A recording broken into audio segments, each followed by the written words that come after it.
No, Pika. I don't think they would draft you. No. You might not qualify. I mean, you don't meet the height requirement. I know you're powerful. Hey, everyone. Welcome back. It's time for the golden age of DC Comics.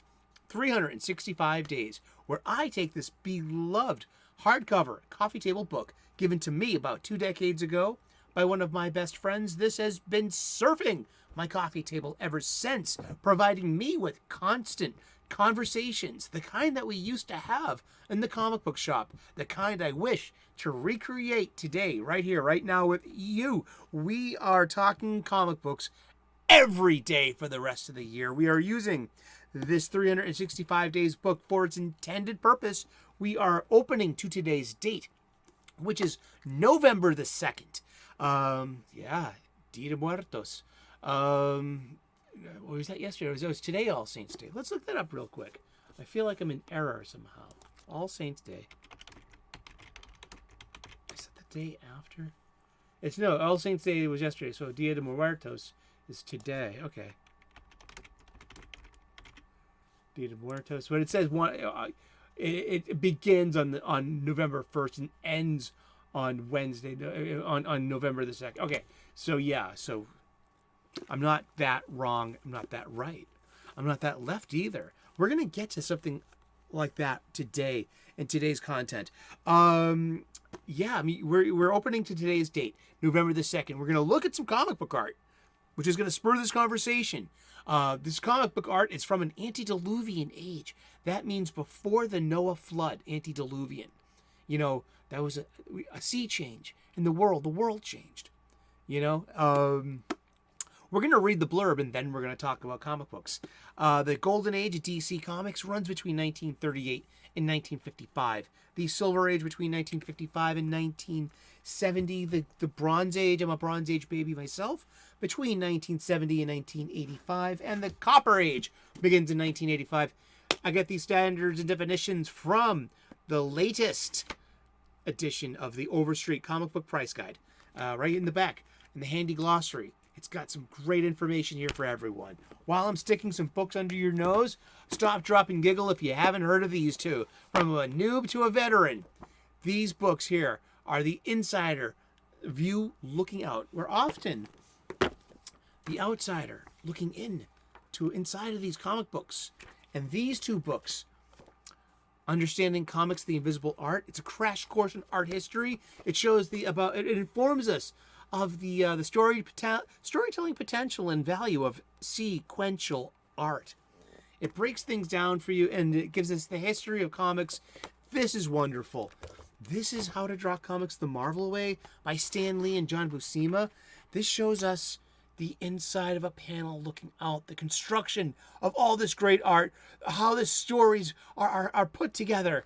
I just love it. And so this is the insider's view looking out. I'm in love with comics, and I hope you are too. If you are, you're at the right channel at the right time. So let's get to it. Let's open up to today's date. Oh, cool. Answering a question from a previous episode. Hopefully you are clobbering your problems and not being clobbered by them. I use my business cards as a bookmark. Yeah, I think it's cool. And this is story by Gardner Fox. Art by Jack Burnley from All-Star Comics, number 11, June-July of 1942. The United States had just entered World War II. And now we're starting to see the intersection of World War II in American comic books. Is it realism? Is it escapism? It's a little of both. It was a different time. I mean, was it propaganda? Maybe. Was it jingoistic? Most definitely. Were they adventure tales and contemporary, events? Yes. Well, let's get to it. Hooray! Now we can act as a unit again. Swell news, I'll say. And I think Wonder Woman ought to be a member, too. Just who is the best member, Hawkman? We still haven't settled that problem. You know, it's sequential art. Look, 2 panels telling a story. What's going on here? Well, it looks like there's a membership meeting for the Justice Society of America. Let's read the blurb. I read this blurb before the show, so I'm going to be a little flummoxed on this one. And we're just going to go right through this one. We go through history together in this show, looking at this art and considering it too. The adventure is called The Justice Society Joins the War on Japan. And the presumed pacifist Wonder Woman is shown actually leading American troops into battle against the Japanese. Perhaps because she had proven to be one of the boys, she was welcomed into the Justice Society. But she sat out the action in subsequent issues, serving instead as the group's secretary. Today's readers may view this as blatant sexism, but there was a practical reason. Like all the other characters who had their own comic books, the Amazon Princess was presumed to be too popular to need the boost that active membership would provide.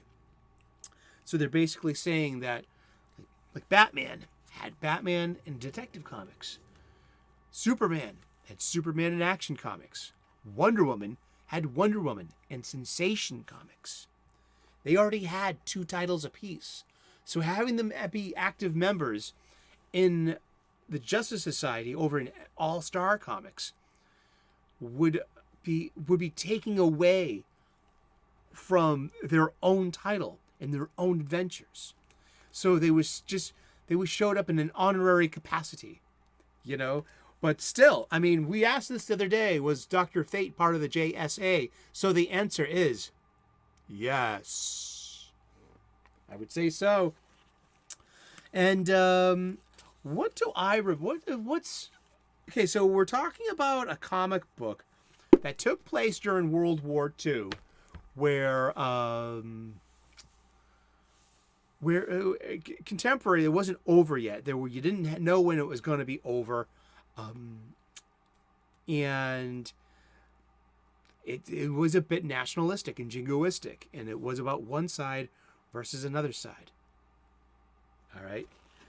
Leading me to, I guess, what's my experience with a comic book that intersects reality with our fiction, using our heroes very successfully too. Now, there's a way to do it badly. There are a lot of modern examples of how intersectionality has the needs of real life and real life needs and things end up in our comic books. And there's a certain point where it stops being escapism, when it becomes about message spreading, when it becomes... So my example here is escapism, because it's a modern retelling of the origin story of the Avengers.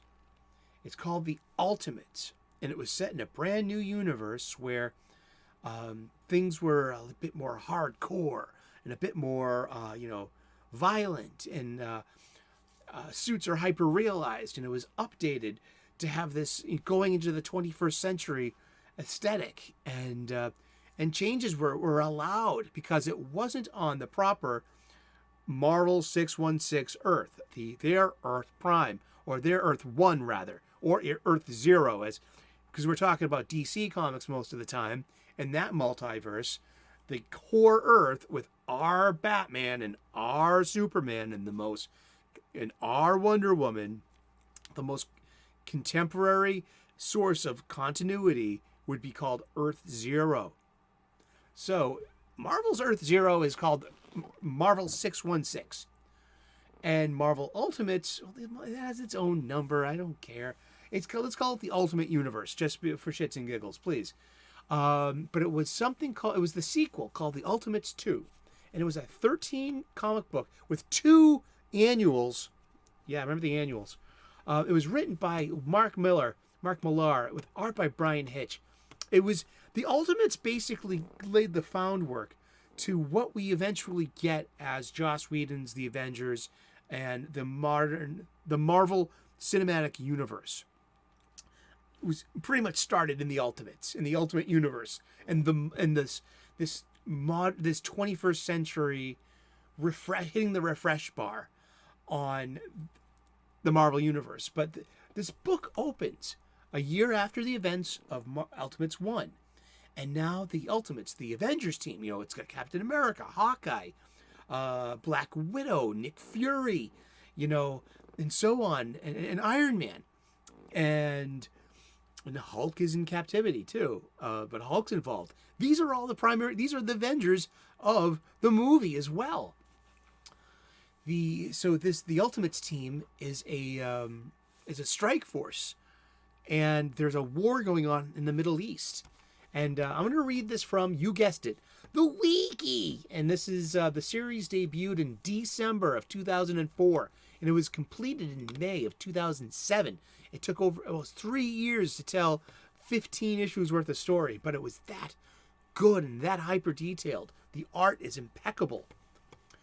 Mark Miller has stated in Pop Culture Shock that this arc reflected contemporary issues, ranging from hyper-powered countries like the USA, preemptive strikes, the rising worldwide anti-American sentiment in the wake of neoconservative Bush doctrine, fair enough, and the rogue nation classification and the fear of backlash in the form of nuclear Armageddon. Millar said, in the name of oil, this administration is stirring up a hornet's nest, ...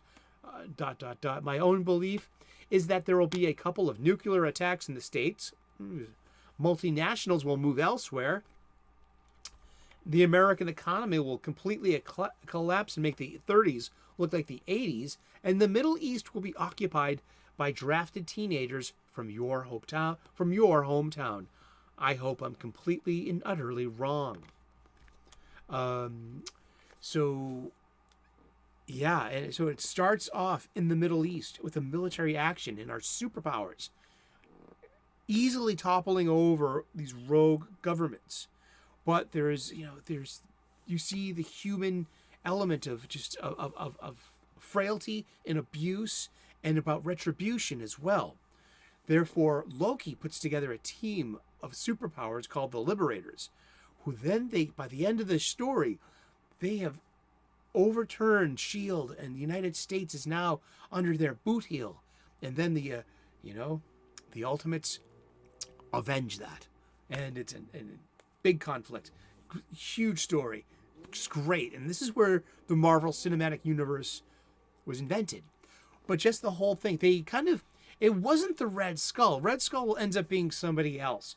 But this was like, it ended up with like almost this Middle Eastern terrorist version of Red Skull versus Captain America. And it was just so well done. But it was still escapism. And so is all of this. These 1940s comic books that share a space and time with World War II. And now I'm going to put at the end of this video a link to my escapism caveat. And so, is this activism? No. Was the Ultimates activism? No. There was no message spreading. It was just using the backdrop of contemporary goings on to motivate story and to give a backdrop to that story and giving it a different angle and a different spin. Well, that's my 2 cents, my humble opinion. Okay, guess what? We've been talking about comic books, and we're going to talk about comic books every day for the rest of the year. So tune in tomorrow, 3 p.m. U.S. Eastern, and we'll find out who we're talking about when we turn the page tomorrow. Please like and subscribe. I would love to earn your subscription. We make regular content here. We make daily content here. We talk about comic books, cooking, spirituality, gratitude, purpose. I point out planets in the early morning skies. If the sky is clear, I say, hey, look, there's the planet Mars. I've been doing that every morning for weeks now. It will be for the next several weeks. Mars is tracking across our early morning sky about 5 a.m. It is. And we can even see Jupiter about 6:30, 7 a.m. as the sun is setting. And you can see Jupiter track across, and Saturn as well, track across the night sky. I love this stuff. You'll be turned on to this too if you tune in. Awesome. Thank you so much. Cheers. Namaste. Good luck. God bless. and we will see you again tomorrow in those funny pages. Ciao. Bye-bye.